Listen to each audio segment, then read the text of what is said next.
Welcome to episode 21 of Antlia. It kind of feels like the tides are changing on this turn in general. For instance, with Ermor, he has received an ominous message from Vanheim, who is ending the non-aggression pact that they had established previously. If you remember last turn, Ermor moved quite a large force onto Yomi's capital, and Yomi has made a desperate attempt to prevent this force from besieging his capital, gathering just about everything he can. That is a line of bandits, a decent smattering of gathered Oni, some province defense, a couple of Dai Oni, and his pretender. Ermor is attempting to lay down a siege with an enormous amount of Hastati, Equite, and just a single commander leading all of these things, his prophet. Now, Ermor is taking a pretty big risk of bringing in just one commander and leaving it exposed in the rear like this. We know from last turn that this Dione is scripted to attack rear after casting flight on itself, but that doesn't necessarily mean that things are going to go the way that I expect them to.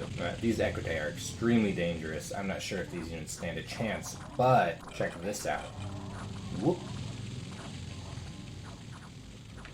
Hello.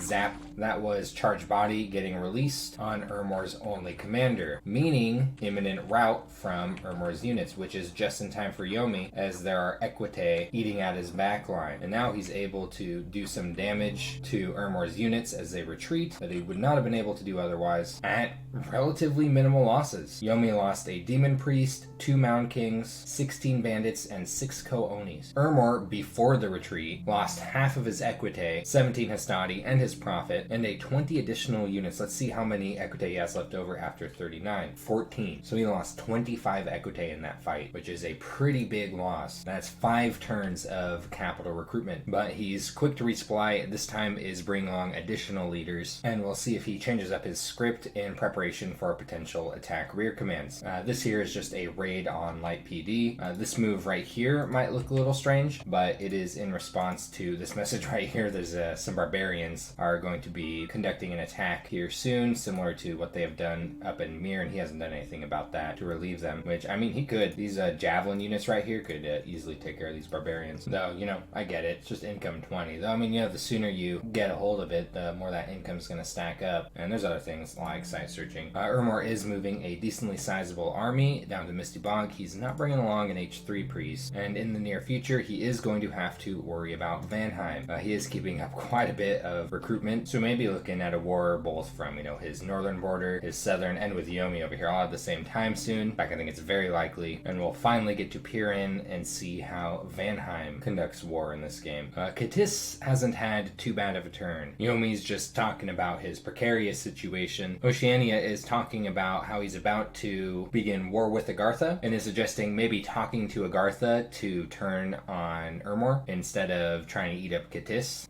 One unfortunate thing in suggesting that C'tis pauses a war with Agartha is that right now Agartha's already has a lot of what was previously C'tis's lands, and I imagine C'tis is going to be wanting some of that back, if not all of it and more. Summon animals. Such a cool spell. I don't see this very often. Unfortunately, because they're undisciplined, it's not the best siege defense. And the lions aren't too bad, funnily enough. Oh, wouldn't be too bad in the realm of chaff against the mind blasting, though. So there is something to spring up some animals here. Let's go ahead and check out these battles really quick. This battle here is Agartha trying to knock the province defense off of one of C'tis's forts with a troglodyte lord wearing a black steel full plate. And here's the province defense. There's a reasonable amount that this troglodyte lord has to push through. So we've seen this thing do pretty well against certain kinds of independents. It does have some limitations, however, and that does come in, larger groups of independents or large amounts of province defense, where it does get cut up here. And that's between it falling asleep or just taking a couple of bad rolls. It's not impervious to mundane damage. There's just a little too much province defense here for this troglodyte lord to take safely, which is a bit of a waste. These things paired with their full steel plate armor aren't cheap. So I think in general these are better suited to raiding lighter PD rather than fort PD, which usually is higher than what people will put around elsewhere. I just say that people usually don't put high amounts of PD elsewhere, but there's actually quite a bit in this province that is within C'tis's cap circle. And I think this is a good example of the reason why people don't usually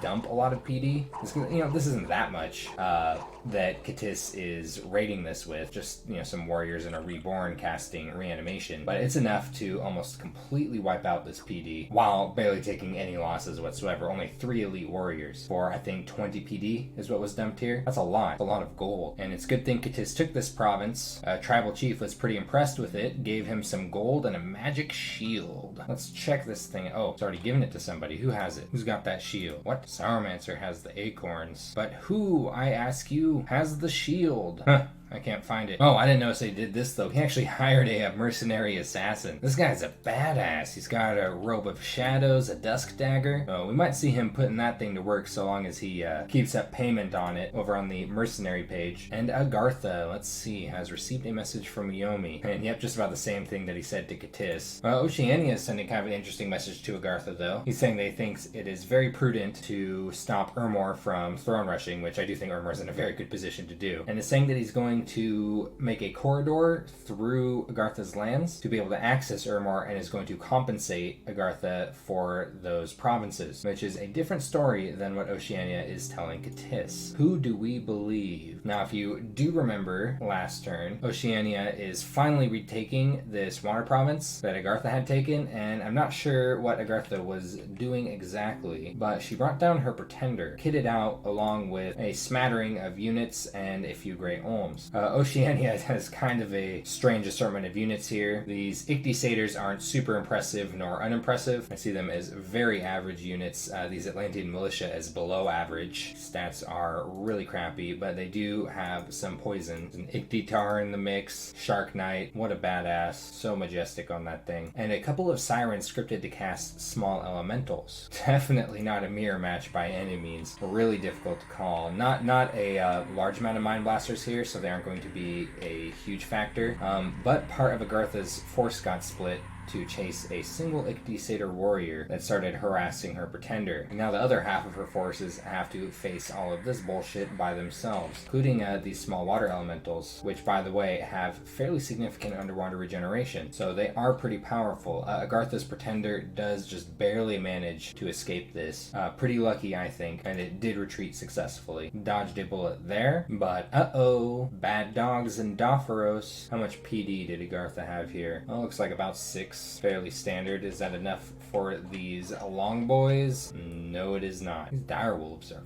fast. No minor problem Agartha will have to address. U-92 finally died from that disease that he's had forever. Mighty Marcadas recruited as siege chaff. Walls are severely damaged, so these walls might be breaking down, though it is possible C'tis is moving a release force in, as he is going to have some elite warriors right by this province next turn. Not moving any of these units, though. Something to note about the timing of these wolves and this raid right here is that Agartha's not getting any income from any of these provinces right here, which hurts a little bit. Now we're going to see if Agartha is going to allow this or not, which is Oceania ostensibly moving through her territory. She does have quite a lot of units right here. There's even more coming. This is a kind of a scary army right here, which may also be in place to prevent any issues with C'tis down here, which funnily enough might get in the way of Oceania's goals of reaching Ermor. It would be pretty funny if these two bumped. But yeah, Agartha's machine is working pretty well at the moment. A decent amount of units running around. There's a lot here at Zatala. So even with the impending threat of both Oceania and C'tis invading Agartha, Agartha's actually looking, pretty strong, in a pretty decent position right here. And speaking of looking to be in a pretty good position, Fomor received a message from Shababa, who's been a good sport about this whole affair involving their war. These are both just an interesting fights against province defense. 2 magic sites in Witch's Copse. Forest of the Dead and Cypress Forest. Ooh, that's a good one. Interesting move here, though, sneaking into Old Giant Woods. It might just be to get to this province faster for site searching. So in fact, that's kind of what I think is going on here.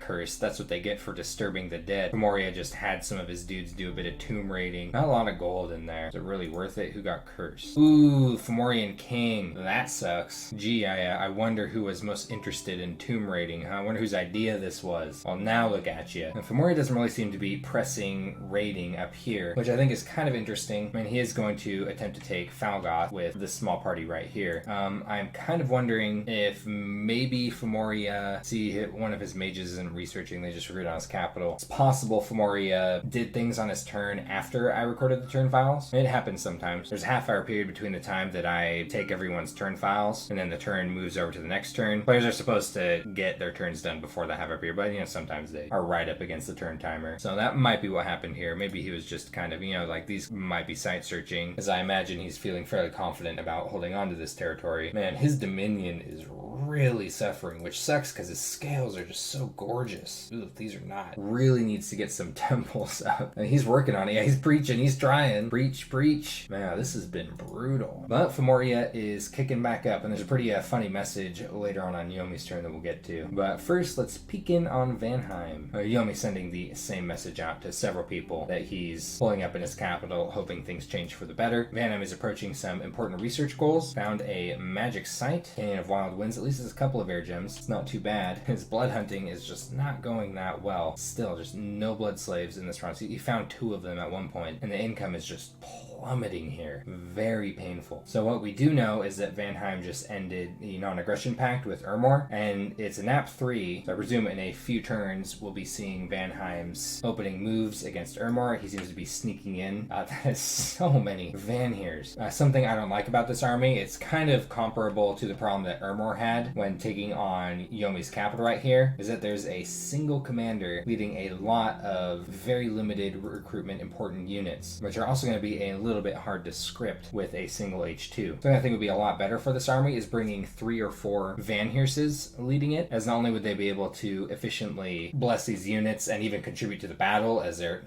decent thugs, but they'd also be able to split these forces. This thing could take out 3 provinces from Ermor and Alpha. Oh, more than that, really. You could split this up into a lot of raiding parties. These Vanheers are really strong against small amounts of PD. And then if you needed to for a larger battle, you could recoalesce them into a single army. So just something to think about is that having multiple commanders is often really important for your invasion armies for multiple reasons. He's going to have a second army following up. This one doesn't have any Vanheers in it, though. Seems to be saving what he has on his capital for a larger mass. But yeah, he should be able to attack Ermor from a couple of directions when he does. I'm curious to see how Ermor's going to prepare for this while also attempting to lay siege to Yomi's capital. And Yomi. Here's that interesting message from Femoria I was talking about.